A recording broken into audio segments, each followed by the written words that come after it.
Good evening, my friends. Are you here for another spooky story? Then come on in. Settle in now, for tonight I have quite the tale to tell. Are you ready?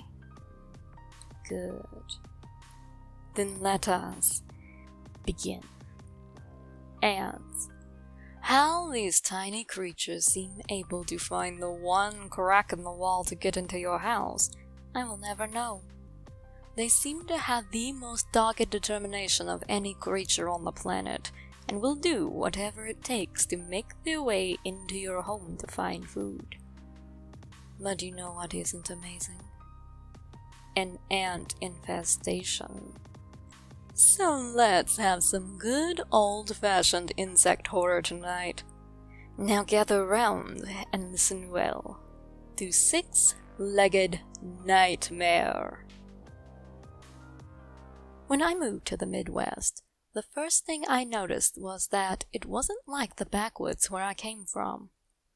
Back there, you might be able to find 10 jobs in a 20-mile radius that weren't Army or National Guard related.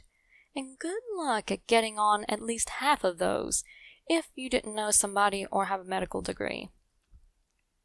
Out here, you might not find the highest paying work, but you can find multiple prospects within a few days. My first week out here, I managed to have 3 job offers by the end of the first week. Since moving took what little savings I had left, I figured I would take the job closest to home to save on gas. It didn't look so bad at first. The place was a little cafe and pastry shop that had only been around for about 3 years and was divided into 2 parts. The cafe itself, which was made from a tiny converted house near the river, and a separate baking kitchen. My job started out at 4:30 in the morning, where I would show up, bake frozen treats that the bakery kitchen had made, and put together a few semi-prepared other goods. I'd open the store about midway through the shift and either wind up prepping for the next morning, making sandwiches, or heading off to the baking kitchen to help there. However, about a month into the job, I started to reconsider my choice of working there. I'll save you the details about the crazy owner and manager, an extreme A-type personality whose attempts at being a B-type for health reasons could only hold up for about 3 weeks before she gave up, blew up, and started making everyone's lives miserable. But I won't spare you from what nearly caused a total mutiny from the staff. You see, the building the little cafe was in was old. Very old. Like older than Stan Lee old. Meaning there had been some updates over the years, but nothing major had been done.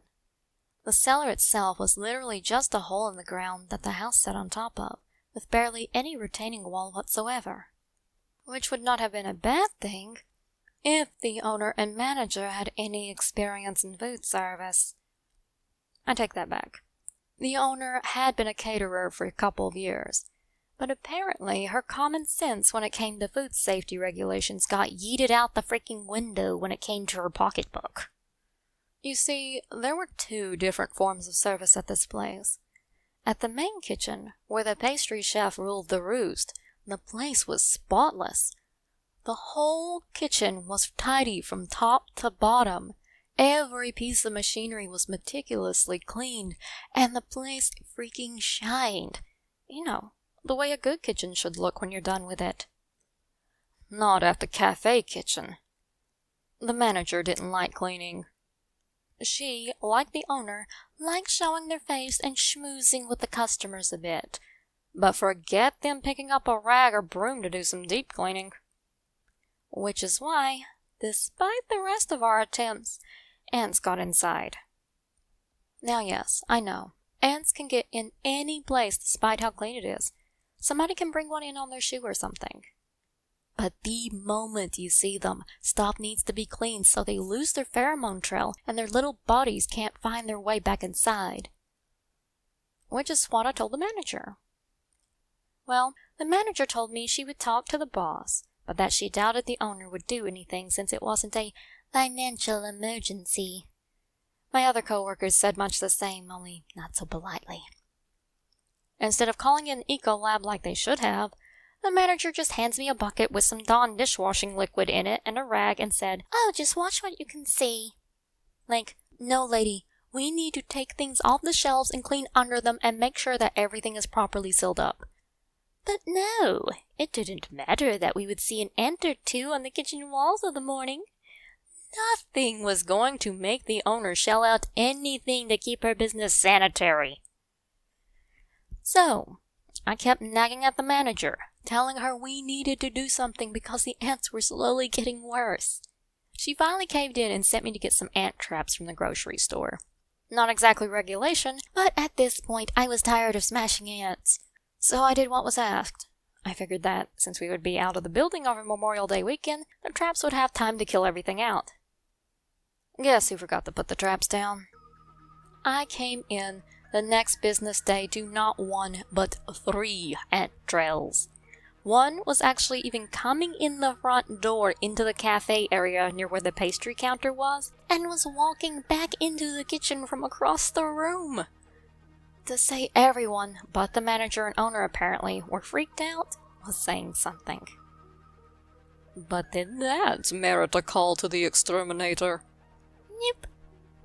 Instead, I watched over the course of 2 weeks as it got worse and worse.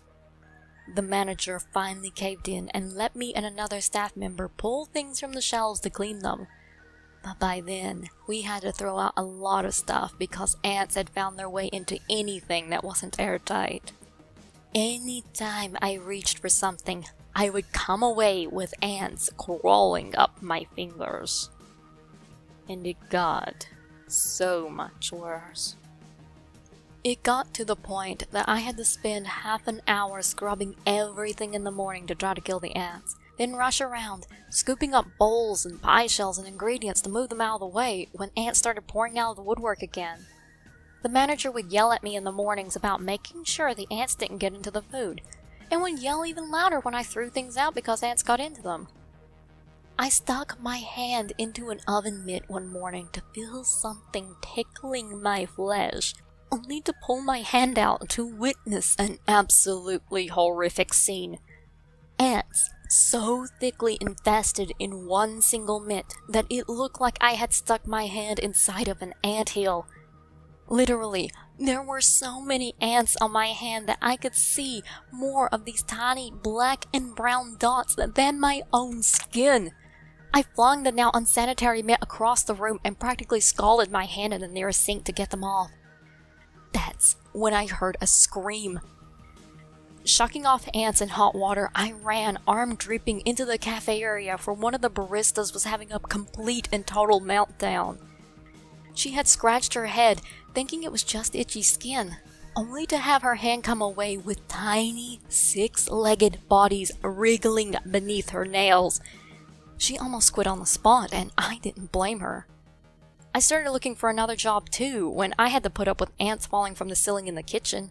Yeah, I got a first-hand look at having ants half squished and writhing under my nails. Considering I was having to deal with a flea infestation at the apartments too, I'm surprised I didn't lose my mind. Of course, the owner didn't like hearing our complaints and started singling me out to berate because apparently the manager's mistake on not putting traps down was my fault. In the end, the owner finally called an exterminator, though it was rumored she only did so when the pastry chef, who only showed up at the main kitchen to drop off cakes for orders, and her team threatened to quit. The chef wasn't affected by the ant situation, but the lady had a big heart and didn't like seeing the rest of us put through hell like that, so I really believe she had something to do with it. I wound up quitting shortly after anyway, because the owner went out of town and forgot to pay anyone their paychecks at the end of the month. After a week of not getting paid, I tossed my apron on the counter and walked out. It took 6 more weeks and threatening to get a lawyer to get my paycheck because the boss tried to short me on over half of it before I actually got all of it. The sad thing? She had pulled this all months before and had shorted her baristas and dishwashers left and right constantly. I'm thinking now the main reason she kept taking things out on me was because she thought I was a stupid country girl who would quit after enough abuse and not push things. She was wrong. The cafe closed the same year I started working for it too, and the owner hasn't opened up a business since. Thank God for that, because I don't know if I can handle knowing she was the queen of another ant nest somewhere else. Well, my friends, did you enjoy this story?